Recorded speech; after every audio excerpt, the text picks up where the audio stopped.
जेको तव्हांखे धोखो ॾिए न इंसान, वो दोस्तनि मां हुजे या स्कूली फ्रेंडनि मां हुजे या पंहिंजनि मां हुजे या धारियनि मां हुजे या पाड़ेसिरनि मां हुजे, पर यादि रखजांइ छो न तुंहिंजो महबूब हुजे, छो न तुंहिंजो यार हुजे, ख़ुदा जो कसम जेकॾहिं धोखो ॾेई वियो थी न त उनखे ॿीहर पंहिंजी ज़िंदगीअ में न आणजांइ, उनखे माफ़ करे छॾ।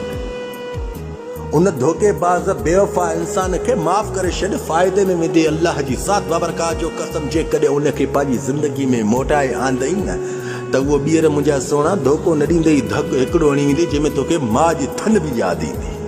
मां ग़लति ॻाल्हि नथो कयां, छो धोखेबाज़ इहे बेवफ़ा माण्हू तोॾे ईंदा, पंहिंजी ग़लतियुनि जा इज़हार कंदई, रोअंदई, निमाणा ॿूथ करे तोखे मन पंहिंजो करे वेंदा। यादि रखजांइ कंहिंजी माउ जी औलाद आहे, पर हिन धोखेबाज़ ते भरोसो न कजांइ।